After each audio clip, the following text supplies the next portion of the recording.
Soy Marian Rojas Estapé, psiquiatra y autora de Cómo hacer que te pasen cosas buenas. Y soy una gran apasionada del mundo de la mente, de las emociones y del comportamiento humano.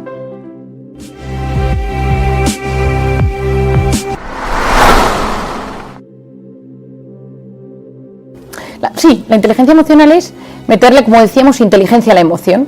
Es decir, empatizo, me pongo en el lugar del otro, intento gestionar mis emociones de la mejor manera posible. Es decir, si de repente voy por la calle y un tío me insulta, intentar entender y frenar y decir, vale, este tipo algo le pasa, no es contra mí, tal, en vez de dejarme llevar automáticamente por el impulso. Es decir, doy un punto a la cabeza antes de dejar todo mi mundo emocional o mi impulsividad, y entonces esto es clave, enseñar inteligencia emocional a los niños y luego intentar ponernos en el lugar de la otra persona. Es decir, a mí me parece clave ahora mismo, que existe tantísimo odio en redes sociales muchas veces, que está todo tan polarizado.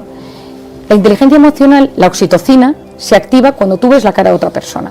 El hemisferio derecho y tu hemisferio derecho se comunican porque yo veo tus rasgos, tu cara, me fijo en tu mirada, veo tu composición, veo el tono de tu voz, y esto todo, en la forma inconsciente, se van canalizando esos dos hemisferios derecho.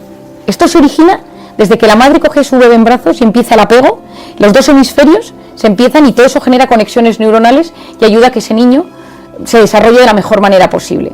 La mejor educación para el mundo del siglo XXI, el mundo online, viene de una educación sin pantallas, de un mundo offline. Si tú educas a los niños naturaleza, deporte, te miro a los ojos, me estás hablando y te miro a los ojos.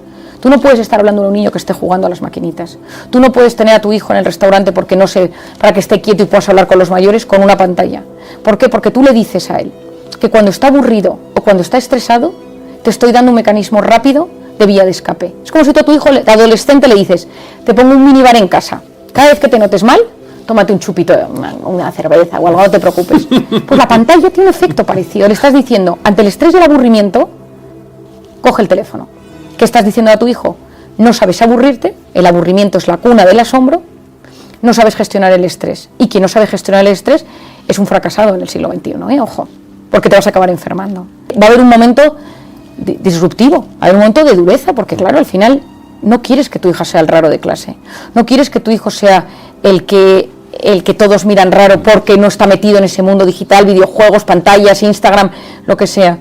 Pero cuanto más él sea consciente y tú le hayas explicado y él haya visto en ti, no podemos pretender que nuestros hijos hagan cosas que nosotros no hacemos. Los hijos odian que sus padres estén todo el día enganchados al teléfono, lo odian, pero los padres siguen haciendo lo mismo. Claro. Entonces, si tú enseñas a tu hijo y le dices, yo ahora no lo voy a tener porque sé que te molesta y voy a quitarme el teléfono de aquí, tú a tu hijo le estás enseñando que a pesar de que eso gusta, tú ahora delante de él no lo tienes. Si tú estás hablando con él y estás con el teléfono, le estás diciendo a tu hijo, no eres lo suficientemente importante para mí, y él sabe que eso que tienes en las manos tiene que tener un poder enorme para que lo que él te esté contando no sea prioritario. Y pocas cosas generan más oxitocina en esta vida que estar delante de alguien y hacerle sentir especial.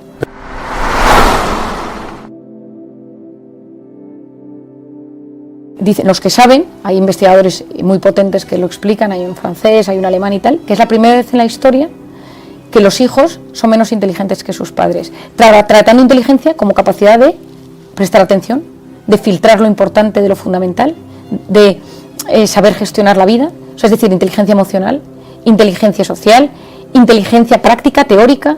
Yo me acuerdo, a ti te había pasado como a mí, que yo buscábamos enciclopedias, hacíamos estudios y redactabas, te ponían un texto.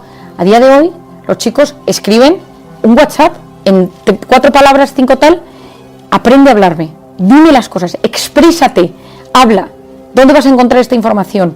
Es decir, enseñar a los chicos a pensar, a reflexionar, para mí tiene que ser uno de los grandes retos educativos del siglo XXI.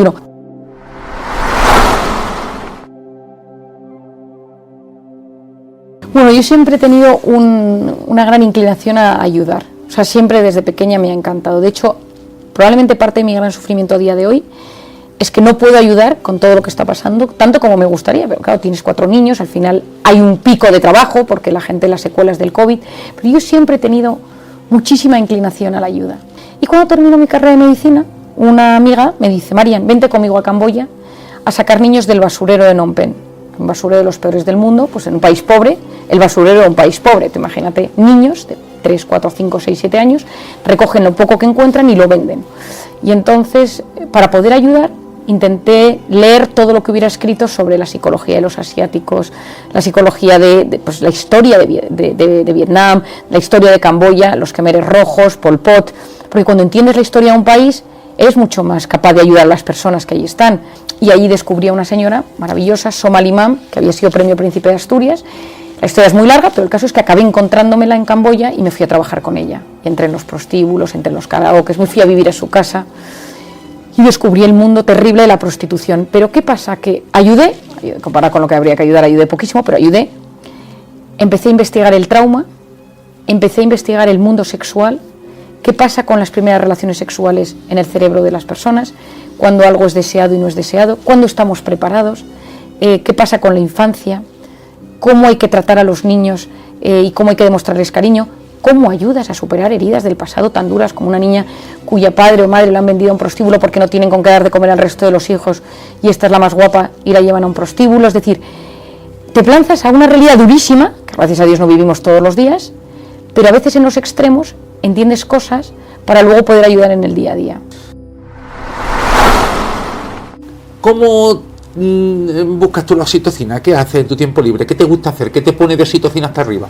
Bueno, mi marido y mis hijos, total. O sea, yo salgo de casa, salgo de la consulta, hago un switch, llego a casa, meto el teléfono dentro del bolso y mi familia. Es decir, mi marido, mis 4 niños, son 4 chicos, pues juego a los Playmobil, a los coches, a los tractores, a los retroexcavadoras.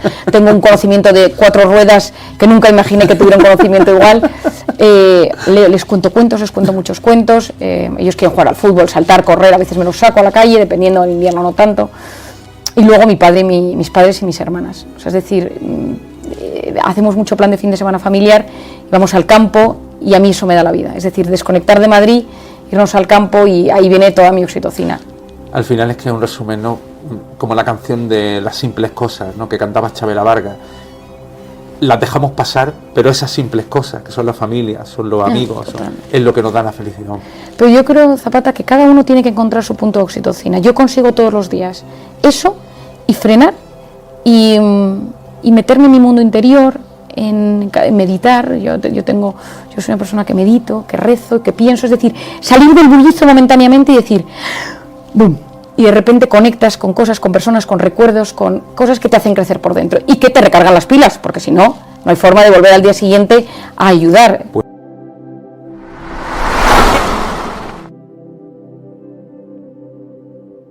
La felicidad es una vida lograda. La felicidad no es lo que nos pasa, sino cómo interpretamos lo que nos pasa. Depende de la interpretación de la realidad. La felicidad es hacer una pequeña obra de arte con nuestra vida, con nuestros talentos. Pero la felicidad depende del sentido que le damos a la vida. Hay que volver a los valores. ¿Y qué son los valores? Los valores es aquello que nos hace crecer como personas, aquello que nos perfecciona y aquello que nos guía en los momentos de caos y de incertidumbre. La felicidad no se define en el fondo, la felicidad se experimenta y solo existe un antídoto para esos momentos, solo existe uno, y ese es el amor. El amor a una persona, enamorarse, querer a alguien de verdad. Me gusta decir que en el fondo de cada uno de nosotros existen tesoros escondidos que se revelan cuando uno quiere de verdad. El amor nos abre y nos da alas para conseguir cualquier cosa. El amor a una persona, el amor a los demás, el amor a los ideales y a las creencias. Decía Confucio, no son las circunstancias de la vida las que hacen felices a las personas, sino sus ideales.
nó xa rồi. Anh chỉ muốn em cạnh đấy thôi, không muốn em ở bên đời, chỉ muốn em anh bên người.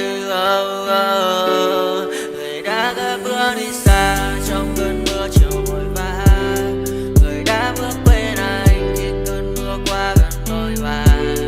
Em đã quên rồi mai sau tay yêu mà về, chẳng còn lại gì những người mà nước mắt rơi. Em khiến con tim như trôi bay trong chiều thu đầy nắng, em khiến con tim như tan mưa trong chiều thu mát màng. Vì còn nhiều lắm những ngỡ vàng, nhiều lắm những nỗi vội vàng, nhiều lắm những cơn mưa em mưa ta bây giờ em vang không mơ không mai đứng sang nhờ. Mai em còn thơ đôi mai anh còn đời tháng xưa ta chúng còn giữ nhau, chẳng để giữ lấy em khi cơn mưa về đến. Và chẳng cần nhau khi anh với em cùng một đêm trôi. Em ơi ta còn gì nữa đâu bằng cơn mưa ngày hôm qua, ta còn lại gì nữa đâu khi em bây giờ đã xa đi. Xa hết cơn mưa kia vẫn gần rơi và anh như đang ngồi đời. Em ơi đừng khiến trái tim này quên như một đường biên pha. Em như một người điên anh không phải